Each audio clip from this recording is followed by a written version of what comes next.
Friends, இந்த ஆண்டின் all India audio association தலைவராக மதிப்பிற்கும் மரியாதைக்கும் உரிய மிஸ் முரளி அவர்கள் ஏக மனதாக தேர்ந்தெடுக்கப்பட்டிருக்கிறார்.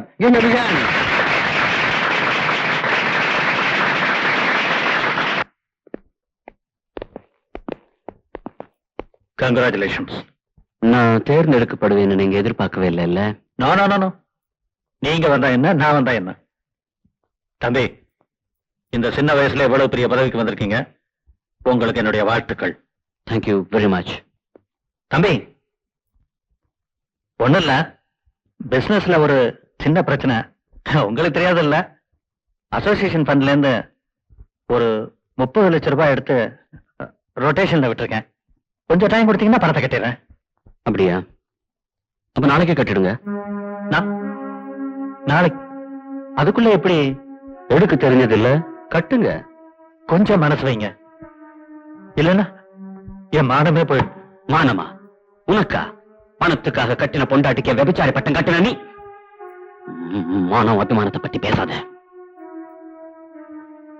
என்ன தெரியல? நான் தான் முரளி. முரளியா? என் மகன் முரளியா நீ? அன்பார்ச்சுனேட்லி. முரளி, நான் செஞ்சதெல்லாம் தப்புதான். அதுக்காக நான் காலைல விழுந்து மன்னிப்பு கேட்கிறேன். மன்னிப்பு கேட்டுட்டா செத்து போன எங்க அம்மா திரும்ப வந்துருவாங்களா? என் பாதி வாழ்க்கை வைத்தியக்கார ஆஸ்பத்திரியிலே கலைஞ்சிச்சு, அது திரும்ப வந்துருமா? நீங்க செஞ்சதெல்லாம் செஞ்சுட்டு ஐ அம் சாரி அப்படின்னு நான் மறந்தேன்னா உன் பணத்திமிரு, அந்தஸ்து, போலித்தனம் எல்லாத்தையும் இறக்கி உன்னையும் உன் குடும்பத்தையும் நடுத்தருவில் நிப்பாட்டினாதான் யாத்திரை அடங்கும். எங்க அம்மா ஆத்மா சாந்தி அடையும். Mister Gangadharan, this is only a beginning. இது ஆரம்பம் மட்டும்தான். கூடிய சீக்கிரம் கோர்ட் நோட்டீஸ் வரும், அங்க சந்திக்கலாம். Okay, by.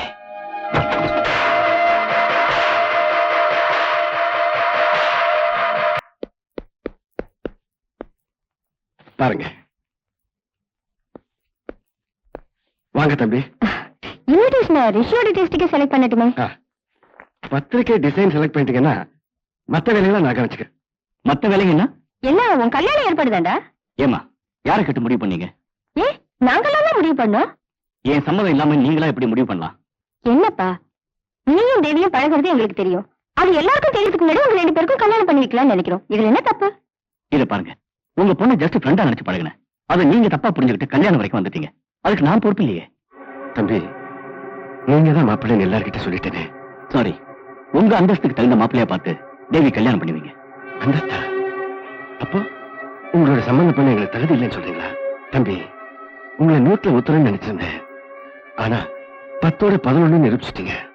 ரிஷி, என்னடா ஆச்சு உனக்கு? ஏன் இப்படி பேசுற? இது பாரு, ஒரு பொண்ணுக்கு கல்யாண ஆசையை காமிச்சிட்டு அதுக்கப்புறம் அவளை ஏமாத்துற தப்புப்பா. அப்ப நீ பழகுனதுக்குலாம் என்ன அர்த்தம்? அம்மா, பழகின பொண்ணுங்களை எல்லாம் கல்யாணம் பண்ணிக்க முடியுமா? நான் அவளை பீச் வரைக்கும் தானே கூட்டிட்டு போனேன், பெட் வரைக்கும் இல்லையே.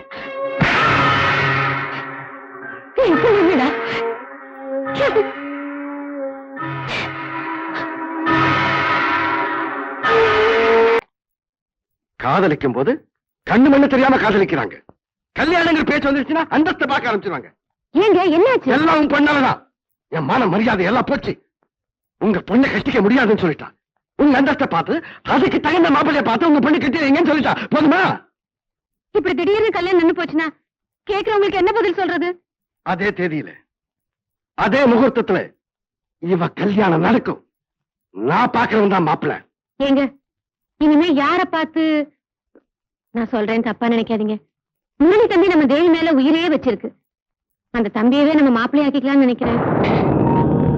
நீ சொல்றது சரிதான். அப்பா, இத பார், உன் பேச்ச கேட்டு கேட்டுதான் நாங்க இந்த நிலைமைக்கு வந்திருக்கோம். இனிமே நாங்க சொன்னபடி நீ கேட்டாகணும். ஆமா.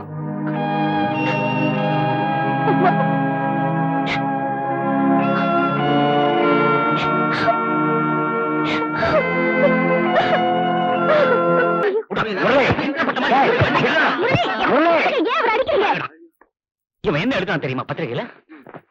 தேவியின் திருவிளையாடல் அப்படின்னு சொல்லி டைட்டில் போட்டு நீ என்ன கல்யாணம் பண்ணிக்கிறது என்கிட்ட காசு பறிக்கிறது தான் கிசுகிசு போட்டிருக்கான்.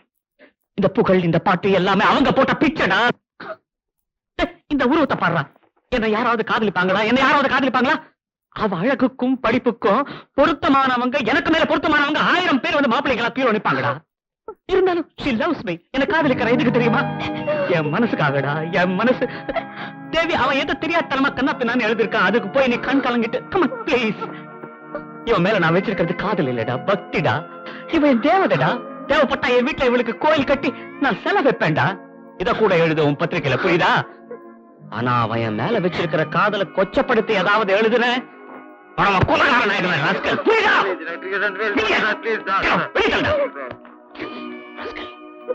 என்ன குரு சும்மா நின்று இருக்கீங்களே, தேவியை சமாதானப்படுத்துங்க.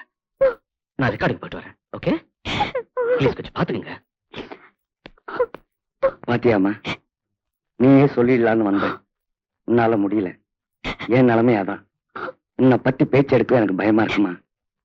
30 வருஷமா பைத்தியம் இல்லாம உள்ள இருந்தவன் நீ இல்லைன்னு தெரிஞ்சா உண்மையிலேயே பைத்தியம் ஆயிடுவான்.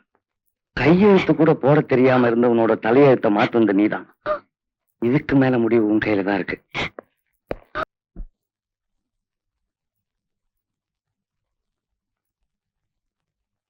அன்னைக்கு அவளை வேண்டான்னு எடுத்தெறிஞ்சு பேசினேன். இன்னைக்கு அவ போட்டோவை கையில வச்சிட்டு இருக்க. தேவி உன்னால மறக்க முடியல, அப்படித்தானே? அப்படிலாம் ஒண்ணும் இல்லம்மா. தேவி எங்க இருந்தாலும் அவன் நல்லா இருக்கணும்னு மனசுக்குள்ள வாழ்த்திட்டு இருக்கேன். இப்படி எத்தனை நாளைக்கு போய் சொல்ல போற? நம்மால முரளிப்பட்ட கஷ்டம் எல்லாம் போதும். இனிமேலாவது அவ வாழ்க்கையில சந்தோஷமா இருக்கட்டும் தானே நினைக்கிறேன். நீ எழுதின தைரியம் நான் படிச்சுட்டேன். உங்க அப்பாவை பொறுத்த வரைக்கும் நான் ரொம்ப பெருமையா நினைச்சிட்டு இருந்தேன். அது எனக்கு ரொம்ப ஏமாற்றமா இருக்கு. என்ன விட நான் வாழ்ந்து முடிச்சிட்டேன். அனந்தி இந்த சின்ன வயசுல எவ்வளவு வேதனையை தாங்கிக்கிற. எப்படி முடியுது நிஷே? அம்மா என்ன அழாத ப்ளீஸ், அழாதம்மா. சின்ன வயசுல இருந்தே நான் ஆசைப்பட்ட எல்லாம் எனக்கு கிடைச்சிருக்கு. எனக்காக கவலைப்படவும், நான் கவலைப்படும் போது எனக்கு ஆறுதல் சொல்லவும் நீ இருக்கு. ஆனா முரளி பாவம்மா, இத்தனை வருஷம் கஷ்டப்பட்டதுக்கு அப்புறம் இப்பதான் ஒரு நல்ல நிலைமைக்கு வந்திருக்கான். ஆனா அந்த பணத்தையும் புகழையும் விட தேவியைத்தான் பெருசா நினைக்கிறான். தேவி அவனுக்கு கிடைக்கலன்னா அந்த அதிர்ச்சி அவனால தாங்க முடியாதுமா. தேவி தேவி ரொம்ப தைரியமான பொண்ணுமா. கொஞ்ச நாள்ல எல்லாத்தையும் மறந்துட்டு அவனுக்கு ஒரு நல்ல மனைவியா இருப்பா. அப்பா செஞ்ச பாவத்துக்கு என்னால முடிஞ்ச பிராய்ச்சித்தம் இதுதான். நீ பெத்ததுக்கு நான் ரொம்ப பெருமைப்பட்டிருப்பா.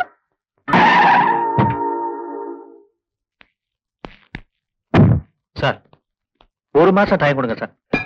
நான் எப்படியாவது பணத்தை கட்டிடுறேன். இதெல்லாம் வெளியே எடுத்தீங்கன்னா எனக்கு ரொம்ப அவமானம் ஆயிடும் சார். இப்ப தெரிஞ்சு என்ன பண்றது சார்? பணத்தை கையாடல் பண்ணும்போது தெரிஞ்சிருக்கணும் சார். இப்ப அதுக்கெல்லாம் டைம். செப்டி பாட்டுங்க, நான் பணம் கட்டுறேன். Okay sir.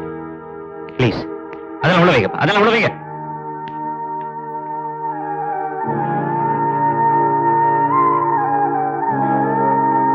ரொம்ப சந்தோஷம்பா. எங்க நீ வராம போயிடுவியோன்னு நினைச்சேன். நாங்க இந்த வீட்டை விட்டு போறதுக்கு முன்னாடியாவது வந்தீங்க.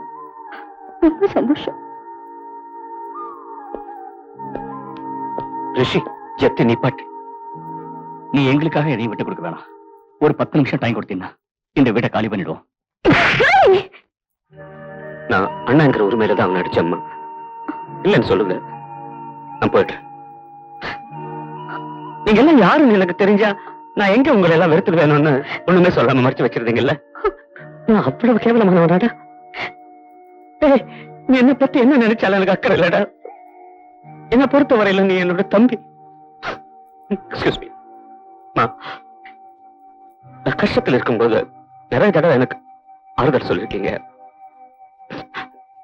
ரொம்ப நன்றி.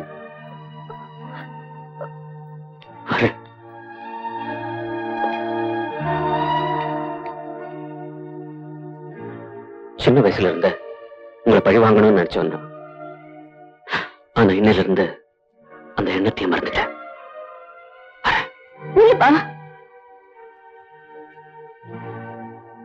உன் தங்கத்தை நீ பேசிட்ட.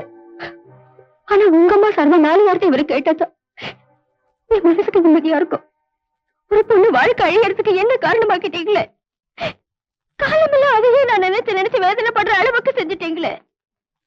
என் சொத்துக்கு ஆசைப்பட்டுதான் என்ன கல்யாணம் பண்ணிட்டீங்க. எல்லாத்தையும் நீங்களே கட்டிக்கிட்டு அழுங்க. நான் லட்சுமி, என்ன மன்னிச்சிரு. எந்த பொண்ணு பூவோட பொட்டோட சாகணும்னு ஆசைப்படுவா. ஆனா எனக்கு இப்ப இந்த ஆசையே செத்து போச்சுங்க. மாப்பிள்ள தேவி மேல ரொம்ப பிரியமா இருப்பார்ல. இப்ப கை மட்டும் தான் சவந்திருக்கு. அப்புறம் கண்ணு சவக்கும் எக்ஸெட்ரா எக்ஸெட்ரா.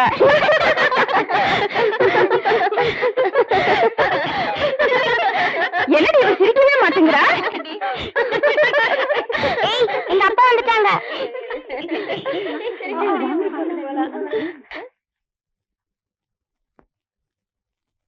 முரளி வீட்டுக்கு போயிருந்தேன். அங்க ரிஷியும் அவங்க அம்மாவையும் பார்த்தேன். அப்பதாம்மா எனக்கு விஷயமே புரிஞ்சுது. தேவி, உனக்கு நல்லது பண்றதா நினைச்சு உன் சந்தோஷத்தையே கெடுத்துட்டேம்மா.